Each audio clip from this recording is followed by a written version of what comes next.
Zobelle has entered attack mode, while Clay is being petty, and Hale has finally chosen a side.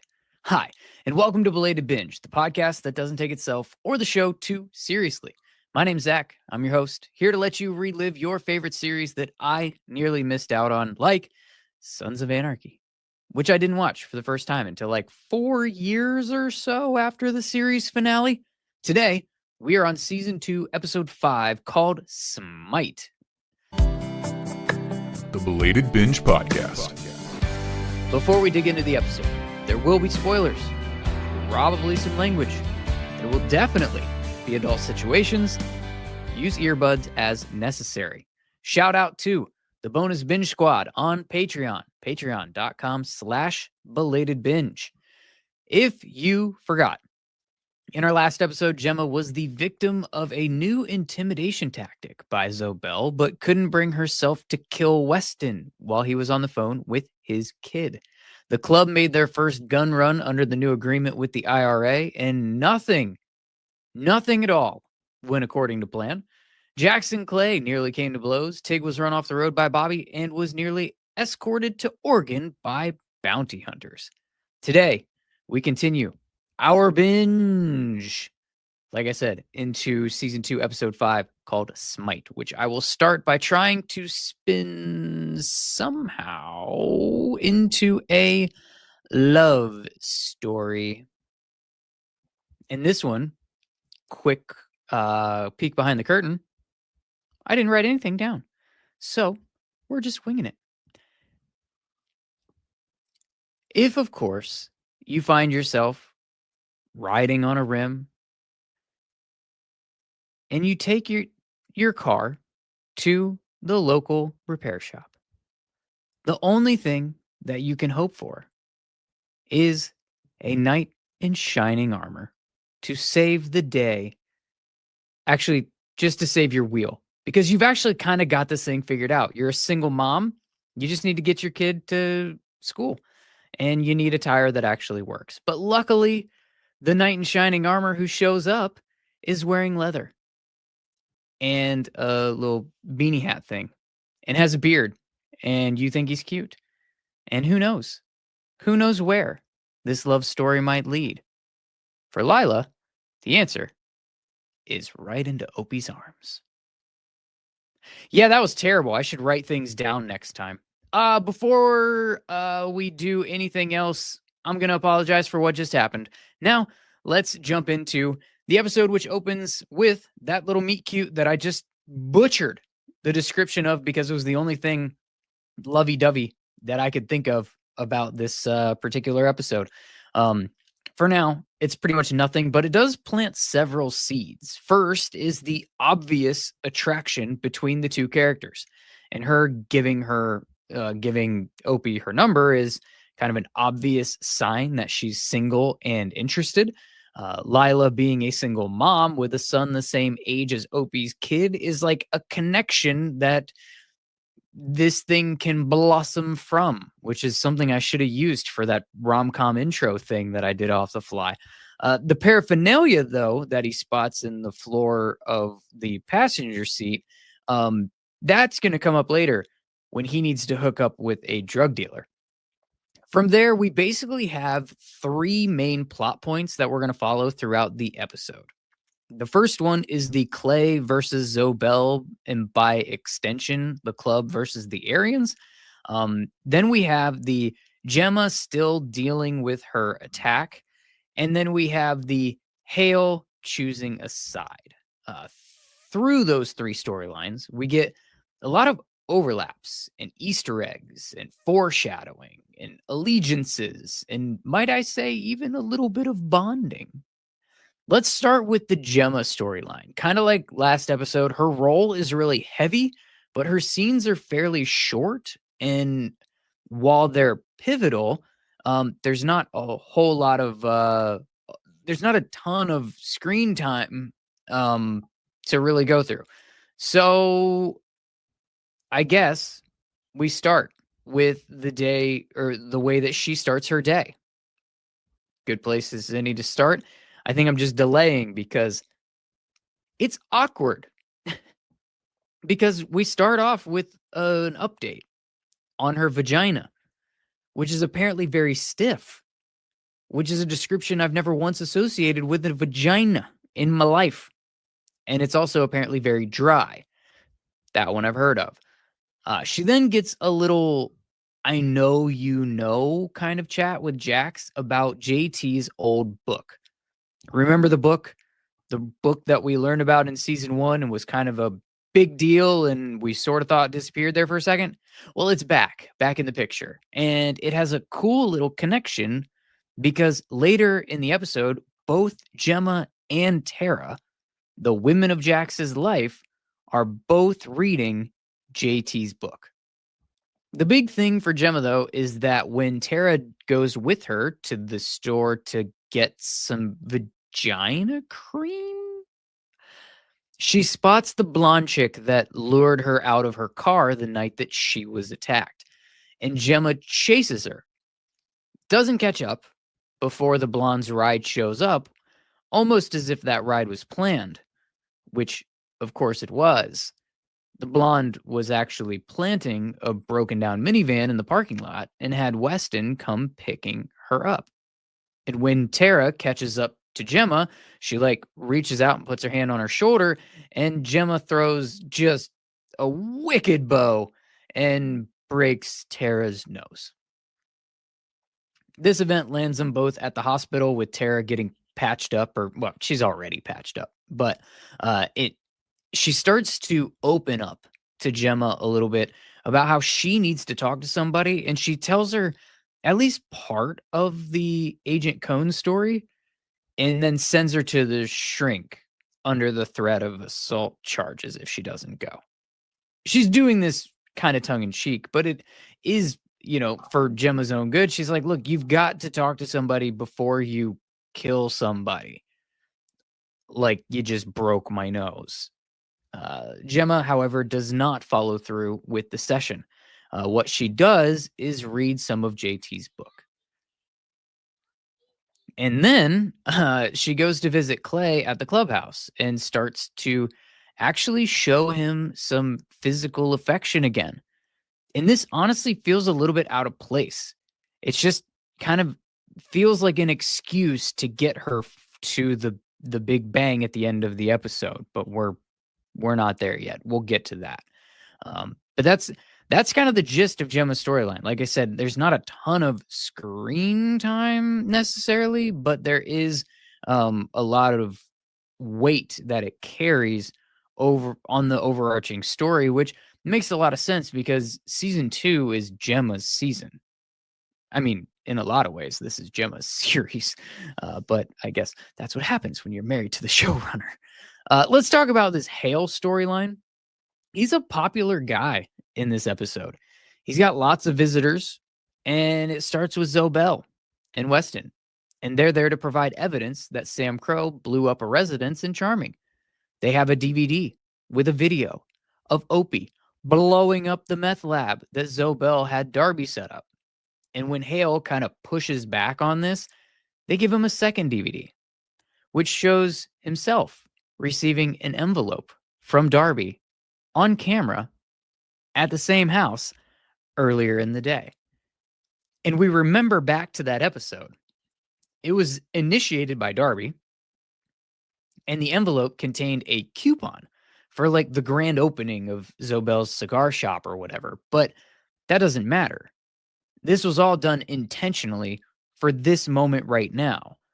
Zobelle had always planned to blackmail Hale and making it look on tape like he was accepting a bribe at a meth lab. Zobelle is playing chess. Hale's next visit comes from Jax, who's there to confront him about burying that meth lab intel, which never made sense for Hale's character. But he did do that. Jax uses what happened to Otto as an example of why Hale can't trust Zobelle. He also brings up what happened to Donna as a reason that Hale needs to start looking beyond his hatred of the club. And his final visit in this episode comes after he arrests the Sam Crow members who were fighting with the Aryan guys in the main plot point that we're going to talk about in a minute. But for now, we're focused on his chat with Unser. Unser basically accuses him of being in bed with Zobelle, and this leads to a confrontation about Unser being a hypocrite because of how close he is with Clay in the club. And I kind of love this response that Unser has. He basically, and I'm paraphrasing, but he basically says, yeah, that's why you're here. You're the good guy. If you get dirty, then this whole place is fucked. He then confides in Hale what happened to Gemma. And he uses this as a way to illustrate the kind of people that Zobelle and his crew really are. And Hale emerges from this sit down and makes a decision. He first lets the Aryan and those guys go, and then he lets out the club members, but he holds Jack and Clay back for a minute. And he uses this time to show them first the photo evidence that Zobelle had already given him from when Weston was following Clay to the meeting that he had with Leroy from the 19ers in the first episode of this season. He also gives them the DVD that's got Opie's face on it, blowing up the meth house. And here's where he takes it one step further. He basically tells them that his brother is full of shit and is pulling a dirty deal on Oswald, which Clay later uses to help Oswald keep his land. Hale had a really big episode, and I think that makes him a really good character to put our, let's call it shining a headlight on in a little bit. But first, we got to get to the main plot point, the big one for the episode. And it's this Clay versus Zobelle feud. And when I say that Zobelle has been playing chess, Clay isn't even playing checkers. He's playing that old computer game. I think it was called Minesweeper. If you don't remember the game, it's one where you click these tiles. You pull it up. It almost kind of looks like, but it's just all these blank squares that look like tiles, and you click on them, and then they flip over and show you what's underneath. You only had two options: nothing or a bomb. Clay's playing that, but he's playing it like it's his first time ever playing it. Just kind of clicking buttons everywhere, not realizing he's going to end up with a bomb that blows up in his face or someone's. At the very beginning of this episode, after some pettiness that he throws at Jax for just because, Clay walks into Zobelle's cigar shop and puffs his chest out like he owns the place. You know, he's real suave about it. And he tries to extort Zobelle for protection money, like he's some kind of mob boss. He just watched The Godfather and got this idea, and he's like, let's go get some cigars. He steals 4 boxes of cigars, which he gives to everyone outside except for Jax, because pettiness. And that sets this whole shitstorm in motion. Zobelle greenlights an inside, I'm using air quotes for those of you that can only hear this, plan that turns out to be Otto getting jumped by 3 Aryan dudes. And the one guy takes it a step further than he was instructed to, as he stabs Otto through the eye. Yeah, I've seen this show multiple times. I know what is going to happen, and it still hurts me. Gah. But that's just the tip of the mop head. Just kidding. Iceberg, is that a better one? Mop head. That's insensitive, right? Right. Something he clearly already had in the works, right? Because all he said was the inside plan is a go or whatever. Or green light on the inside. I can't remember the exact quote, but that was something they already had prearranged. And so was the part where he went to visit Hale with that meth lab evidence that I mentioned earlier. Like, he wouldn't have been planting that evidence in the first place if it wasn't part of a plan that he already had in place. But now he's pissed off. So the shitstorm is only beginning. The way that he's decided to humble Clay is by setting in motion another plan. And this one is explosive. And it weaves into that Gemma plotline that I mentioned earlier. He sends the blonde girl, who we learn in this episode is his daughter, to stage a van broken down in a parking lot that just so happens to be at the store that Gemma and Tara were in. You know, getting the vagina cream. Hence the blonde running and Gemma chasing and breaking Tara's nose. Remember that from 5 minutes ago? But that van is there because the club runs the towing and car repair service in town. And when they come to pick it up and bring it back to the shop, we see which button Clay pressed. The one with the bomb. But not before we have a vote. You see, throughout the episode, we saw the democratic nature of Sam Crow. Clay has a meeting with Oswald where he learns about that land deal that smells a little fishy and says he'll look into it for him. But it's mostly here to just show us that how Opie is still siding with Clay. And they're trying to figure out him, Tig, Clay. They're trying to figure out who in the club they need to persuade to vote with Clay later on. The gist of this all is simple. Clay wants to retaliate against Zobelle for Otto's jumping immediately, and Jax wants to wait and plan so they don't run into a trap. And we see Jax lobbying the other club members throughout the episode. And while he's discussing it with Bobby and Piney, that's when he learns about Tara and he heads to the hospital.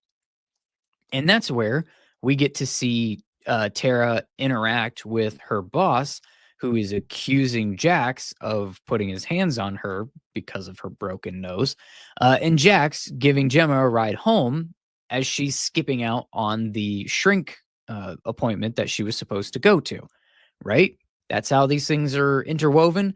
And now with Gemma on the back, he rides up just in time to try to stop yet another part of Zobelle's plan.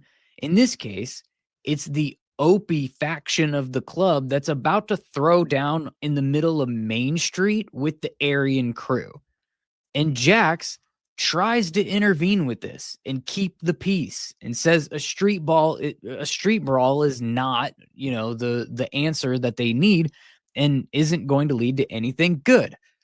But that's when Weston shoves his bike over and Jax ends up being the one to throw the first punch in said street brawl. And that's how they all wound up in jail. And that's also how Gemma witnesses it and drives her to read JT's book. Once he's out of jail, Jax heads home and finds Tara, who's upset, in Abel's room, and she gives him kind of the most ominous warning of the series with the most painful foreshadowing imaginable. As she's telling Jax about her struggles to find her place in this life with him, with the club, with Gemma, who just broke her nose, the violence that she witnesses, and not to mention how often she ends up patching up bullet holes, but she didn't even bring that up. But she said something to the effect of, I can't help but shake this feeling that something bad is going to happen to him. And the him is pointing at Abel. And my soul hurt. If you're rewatching, you know why. It's foreshadowing the final episode of this season. And that is the worst episode in the series in terms of emotional turmoil. But Jax doesn't know the future, not the real one. Anyways, what he knows is the future that he's hoping to build. and he goes to get JT's book and hands it to Tara for her to read. And he tells her his plan to get the club away from all the things that she's afraid of. Well, it ain't going to happen today, clearly. After we get our split vote on retaliation, which I guess means that Jax wins, and they decide to wait for said retaliation, the girls show up, and everyone is just sort of drained. Bobby gives Clay a speech about protecting the club, and that's why he voted the way that he did. And Gemma comes in to talk to Clay.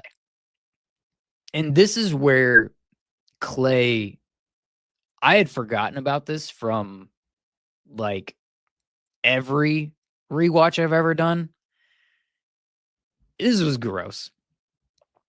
Clay gives her this like monologue about Jax, how he might be more like his real dad than they thought, and about how Clay is just keeps trying to bring him close, and he just wants Jax to love him.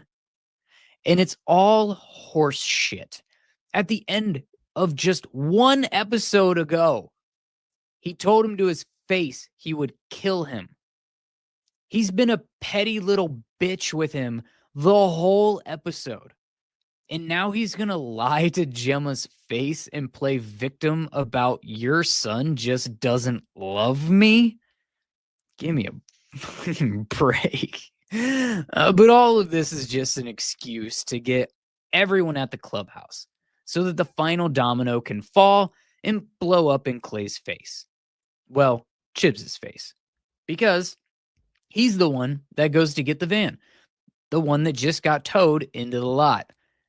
And he, with a military background, recognizes the sound of the explosive priming, and he jumps out, starts running away, gets about 3 or 4 steps away, and the van blows up. And the episode ends with Tara giving him CPR as he lays in a pool of his own blood from his head. And while that's the whole episode in a nutshell, I do have one question about this ending. How did the blonde get the van to the parking lot without setting off the bomb? Are we meant to believe that whatever she was doing when Gemma spotted her was actually arming the bomb? Is she an explosives expert like Opie? And why didn't it go off before getting to the garage? An abandoned van in a parking lot. Nobody tries to start it before it gets towed? Sure, okay. I guess you could say that she drove it there with the bomb in place and she had a specific thing to do to activate it without blowing herself up or being noticed in a busy parking lot, which she was and had to run away from. So she must have just gotten it done in the nick of time, I guess. And I guess you could say that she or Zobelle called the tow truck company themselves and informed them that it wouldn't start. And that's why nobody tried to start it before calling. And I guess you could say that the guy who showed up in the tow truck was just going through the motions of his day and just hooked it up and took it to the garage without trying to do any sort of diagnostic or trying anything in the parking lot first that could possibly distress the bomb. But I think this is a lot of I guesses to make the plan work out without blowing up innocent people in this town and making sure that it actually gets exactly where you wanted it to go before it goes boom. I would find it more believable if there was somebody in a car across the street with a remote trigger. But if that was the case, would it have been initiated by Chibs in the way that it was? Or would that person wait until it was actually in the garage or there were more people, more club members close to it before hitting the button and making it go boom? You know, ensuring maximum damage and not just one running away Chibs to worry about? I don't know. It struck me as odd. It seemed like a razor thin wire for this thing to be, for this plan to go off without going horribly wrong. But maybe that's just me. Before we shine one headlight on one specific character, I'd like to ask you to please leave a 5-star review in the podcast app that you're using right now. And if it allows for a comment with your review, I would love it if you would say something nice. Not only would it make me feel all special, but it would also help to tell the algorithms to let some new people hear it. And if you're on YouTube, same request right down below. Like button, comment section, please. So for this character headlights session, we are going to be talking about Hale. And this character is really starting to develop at this point in the show. And I just wanted to spend a little time kind of catching up on our sheriff-to-be. He started out as I guess he's already a sheriff, isn't he? Police chief of the sheriffs-to-be. I don't know. He started out as the anti-Jax, a foil to the club. He would do anything to hurt Sam Crow. Or at least we thought. Really, he's just a local kid who grew up to be a cop and try to keep his hometown safe. In his eyes, Sam Crow's doing bad shit and bringing bad shit to his town and putting the general public in danger. And the more he tries to get rid of them, the more he realizes that maybe they actually aren't that bad. Let us review. In season 1, he starts off by buddying up to Agent Cone, who claims to be there to arrest the club for gun charges. Well, it turns out that he's actually a psycho stalker who's there for Tara. He and Jax, he being Hale, sort of partner up to deal with that particular problem, and yet Cone still nearly rapes Tara before Jax blows his head off to get rid of that particular problem. But Hale's not done there. He's also fucking Agent Stahl, who actually is there to shut the club down for gun distribution. And by the time he pulls his face out between her legs, he sees how dirty she's playing it and gets kicked out of the whole thing. She's already set in motion her plan to set up Opie to look like a rat in hopes that it's going to cause him to flip on Bobby for the murder charges and the club for the gun stuff. And that doesn't go as planned either. Clay orders a hit on Opie, and Tig murders Donna by mistake. So he's 0 for 2 so far in making alliances in hopes to get rid of Sam Crow. And each time, it brings him a little bit closer to maybe flipping his opinion of them in some sort of way. In this episode, he agrees to Jax that he will keep the secret, or not this episode, in this season. He agrees with Jax that he will keep the secret from Opie that both of them suspect Clay to be responsible for his wife's murder. In this Jax and Hale sort of relationship or partnership, or at least like cordial correspondence, continues throughout the season. And when Jax pushes for the club to let Hale and the cops deal with the whole Darby meth lab problem, you think it's gonna actually solidify them a little bit more. But Hale's still not there yet. While he doesn't agree to work with Zobelle, he also doesn't actively shut it down, to the point where he lets the meth lab go, which leads us to the events of our current episode. He finds himself in quite the pickle, yet again. Zobelle is blackmailing him and pressing him to go after the club for the meth lab explosion. Jax and Unser are pressing him for working with Zobelle. And he gets blasted by the information that this group that he's been on the fence about is 100 times worse than the club that he's trying to get rid of. For what it's worth, though, even without the information about Gemma, I'm not sure that Hale would have ever actively helped Zobelle, but that doesn't mean he wouldn't have continued to sort of look the other way or to cover his own ass with the new blackmail piece of the puzzle. But in this moment, this is the straw that kind of breaks. He finally has chosen a side. And you know that because he confides in Clay. This is the first time he's done that. Like I said, we've seen him and Jax work together as if the show was laying the groundwork for a future partnership between these two. And almost as the idea making sense, right? Having Jax, who you are presumably grooming to become the replacement for Clay at the head of the table for SOA. And you've got Hale, who's supposed to be taking over for Unser as chief of police.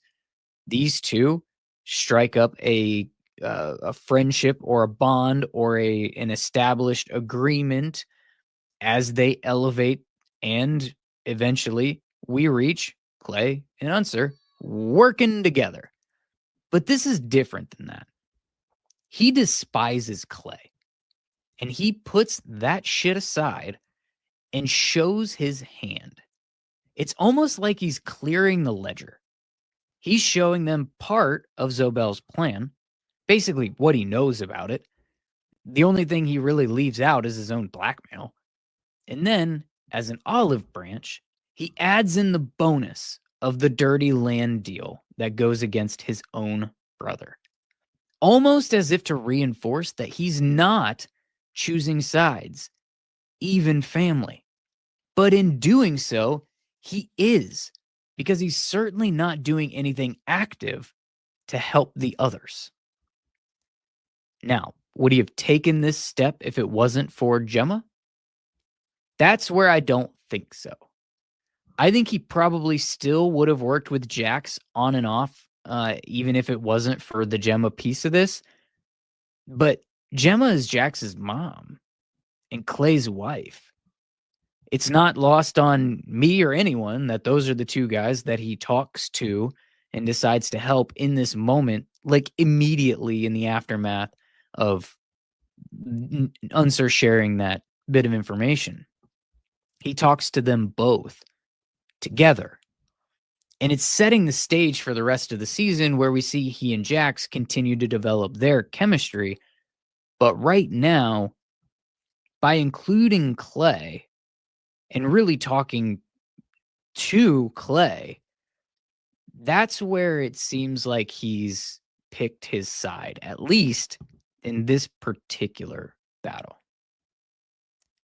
All right, next, let's do some good and not so good accolades. I've decided to do these by highlighting positive characters in kind of true biker fashion with some new patches.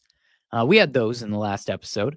And we're going to say fuck off to some others in true Sons of Anarchy fashion. They're getting bullets. That part is new. I gave it a brandy little name. What do you think? Yeah, I know. All right, so for the patches, we're going to start with Bobby for voting the right way. It's wild to me that there is such a rift between Jax and Clay that they actually need to lobby the other members for votes to basically agree with each other. You're fighting over timing. What would the retaliation plan be if Clay wins right now? Just walk out the door and go beat up Zobelle? They would have to have some kind of plan for retaliation to be, what did he say? What did he call it? Like fierce and immediate or something like that? Like there would still have to be a plan. Isn't that all that Jax is really advocating for? Not being idiots, retaliating with a plan, doing some due diligence about your enemy and using that in your plan and protecting yourself from the blowback that is likely to come with a plan, going up against a guy that you have clearly seen has a plan. I don't know. This seems, what do I know? I'm just a guy watching a TV show. The next patch we're going to give out is to Tara for being there for Gemma, even when it breaks her nose. Literally. And finally, I've got a patch for Hale for coming through for the club with not only the Zobelle intel, or at least a little bit of clarity about Zobelle, but also the land grab deal that his own brother was pulling. He didn't have to do that. And he did. And that is awesome. It also gives them the chance to establish a little bit more of Clay and Oswald's relationship, because that thing is going to bloom and blossom as the seasons go on as well. Oswald is actually going to become very, very important for the club in not that long. It's not going to take that long at all. But we'd be here all day. We'd be here all day. And we don't need to do that. What we need to do is give out some bullets. And we're going to start with Hale's brother, the other Hale, the slime ball. Not only is Zobelle in town because of him, but now he's also trying to pull a scam to force Oswald into selling his land so that he can line his pockets with a housing development deal. All of this that is happening in this season is actually his fault.